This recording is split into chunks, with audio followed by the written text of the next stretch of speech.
Hello, you wonderful people, and welcome to another episode of Crime Centric. This being a show where I talk about crime dramas that I watch. For today's episode, I'm going to talk about the latest episode of Lethal Weapon. So in this episode, we had basically this guy at the beginning. His name's Dale. He's having an affair, gets killed. He's like forced to overdose on heroin to make it look like an accident. Also, but obviously he was killed, and also, he had the word sinner written on his back. Then later on, we end up finding out there's another victim named, was it Valerie? She was basically being buried. Some of the circumstances, like in the van that took her, you saw the word sinner put on the ceiling. But luckily enough, Riggs and Murtaugh were able to get to her in time beforehand.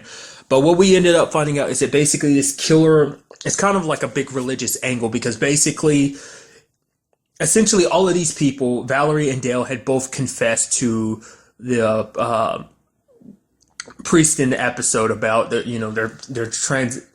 transgressions essentially, and being forgiven for their sins. In Dale's case, the fact is that he ended up dying the same. Well, him and Valerie were both being punished the same way that they hurt someone else. Like in Dale's case, he got one of the suspects in the episode, like his sister, like they were like his motive for killing Dale is because Dale got his sister addicted to heroin and she overdosed. So that's why he died the way he did. For Valerie, the reason why she was in her situation is because apparently at the place that she was working at, kind of an assistant care type of situation, apparently she suffocated one of the ladies there as a way of getting her life insurance. I love how that whole situation went down. It's because like the lady walks up the cruise and she's like, "Oh, are you Mexican? I once had a husband so I love her that was Mexican." And Cruz is like, "Okay, I gotta go." And she's like, "Oh man," she's like, "Yeah, this is all bull." He's like, "Wait, what are you talking about?" It's like, "Yeah, she was actually a monster. Apparently the thing's going around saying that basically she murdered one of the people here for life insurance purposes." So I just like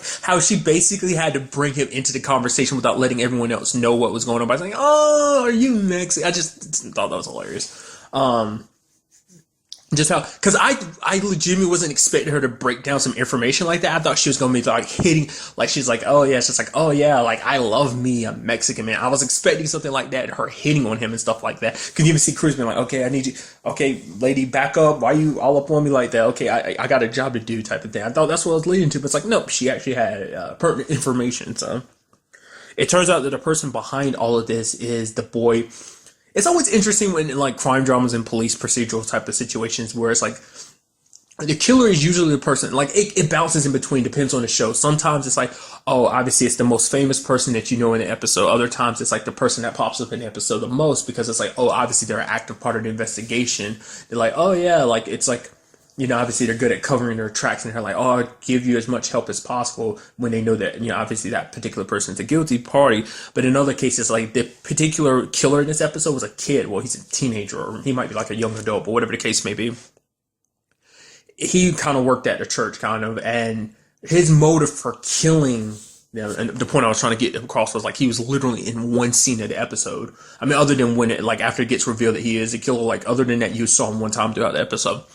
But essentially, he, because he was listening in on those confessions, that's how he found about what Dale and Valerie did. He would have found out about others if, Riggs and him hadn't called him. Basically, he ended up punishing the priest at the end of the episode because he comes from a very messed up situation because both his parents are out of the picture. His mom is dead because his dad was an alcoholic and beat her to death.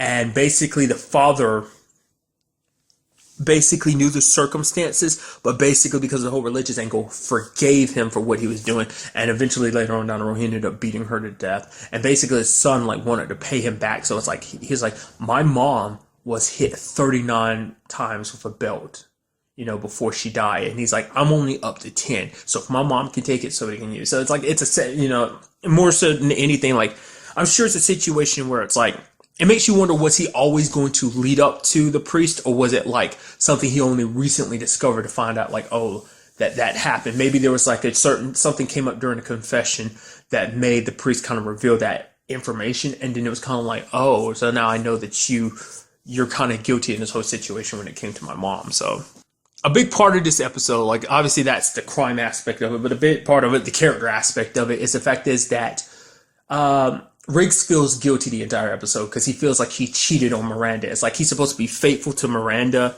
It kind of coincides with what he says later on in the episode, because it's like for him, he feels like the more time that passes, he feels like he's forgetting more and more about Miranda, and it breaks his heart that that's happening. You know, he's not trying to forget, but it's just naturally happening because it's been so long since he's seen her face, and just those little details start fading more and more, especially because, you know, Rick tries to drink himself.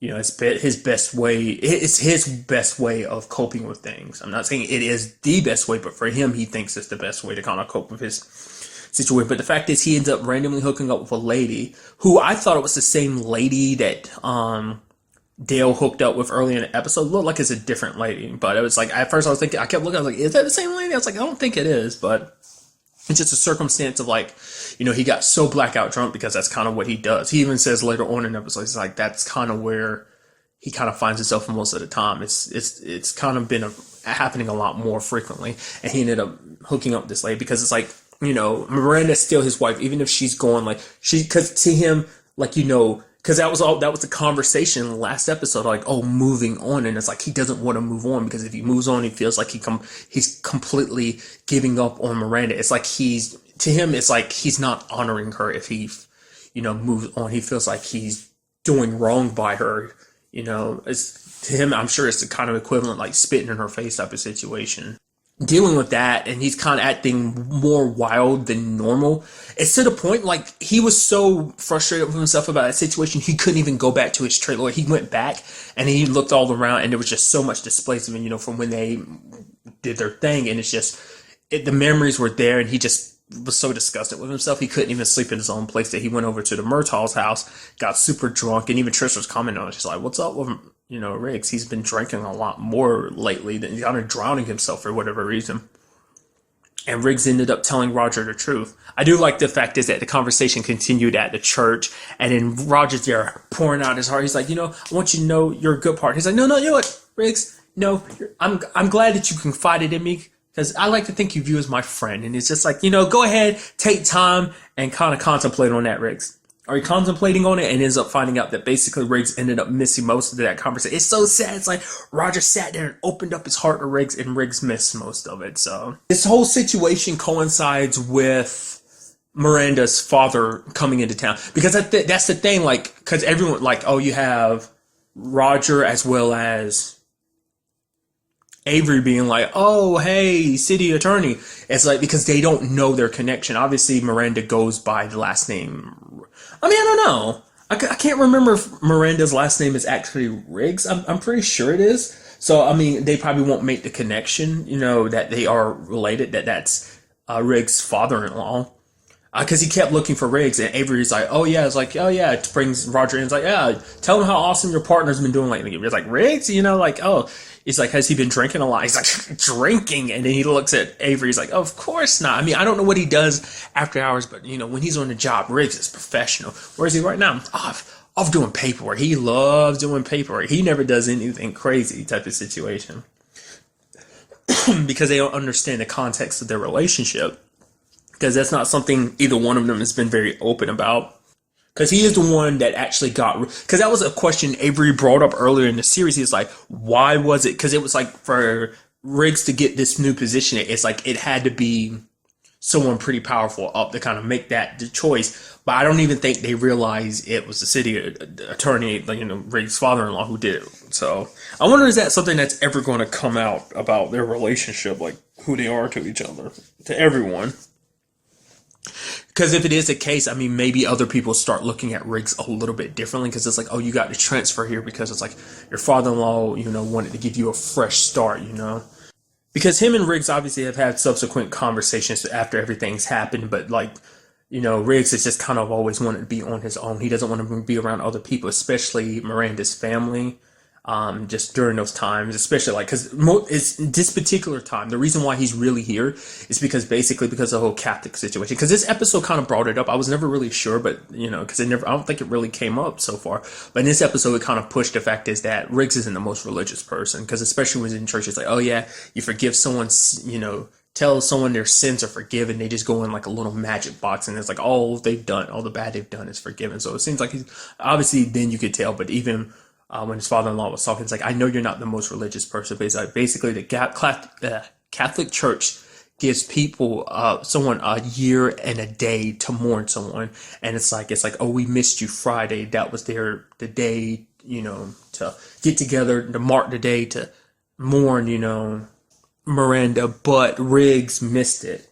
And for Riggs, he was like, I was in no condition to go. It was probably a combination of the fact is of, for one, he was super out of his mind drunk, but also because of that whole situation with that random girl. I'm not sure if that happened on Friday or that happened later, because that was something he was super reluctant to bring up because, because the last person, like, that's why I feel like it probably hits him even harder what he did. It's because it's like, no, they consider me part of the family, and I betrayed their trust by doing that. Like, to him, moving on also means, being disrespectful to them, because it's like, oh, how dare I forget about their daughter, the person that they lost like that.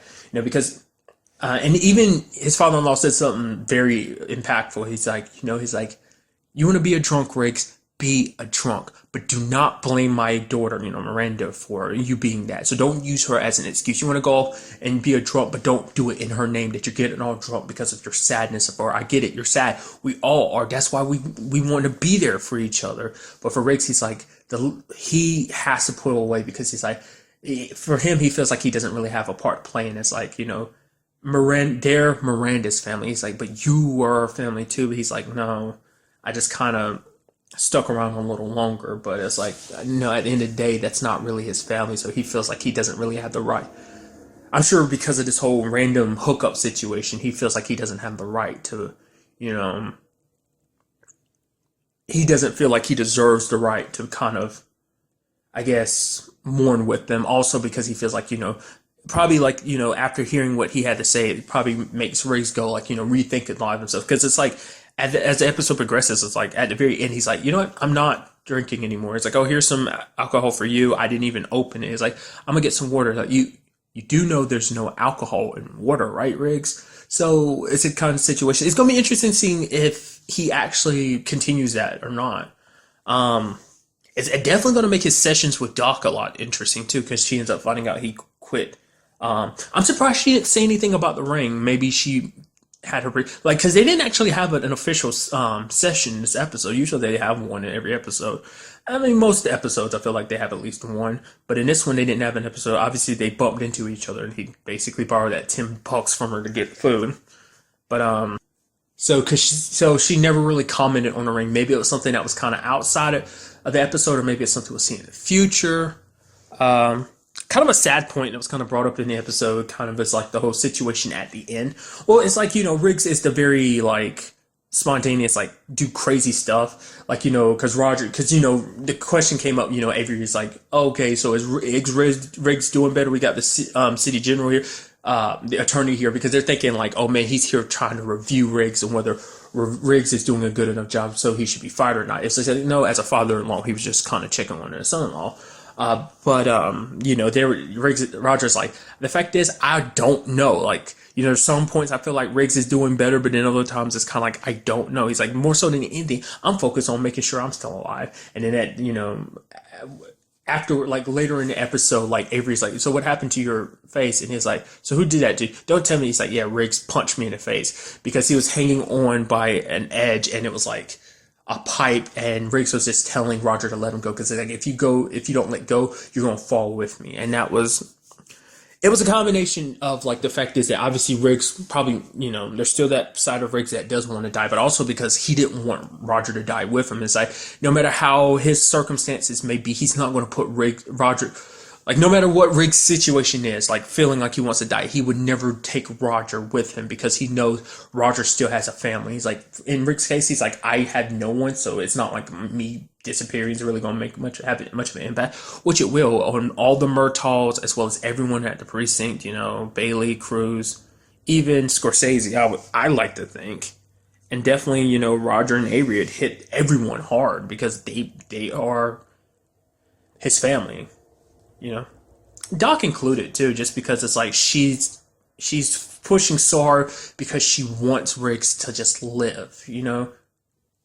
She wants him to kind of find his way back from after everything that's happened to, you know? So all these people care about him, they strive, they want to push him to, you know, keep going. So, but luckily for them, they fell and landed on a tree, which I feel like Roger got it the hardest because it seems like when he fell, like his legs were wide open, and just Riggs is like, "Oh man, don't tell me, Roger. You knew this tree was down here. I was not expecting it. I was like, oh, you're going to get caught. Like, you know, I don't know what they actually call the little parts of the like the awnings of like hotel buildings, that kind of soft cloth kind of awnings is the best way I can describe it. I thought something like that was going to be at the bottom, but nope, they landed in a tree.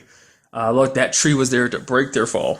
But that's really all I want to talk about in this episode. Till the next time we meet, be happy, be safe, live life to the fullest, and enjoy it. Good day and goodbye.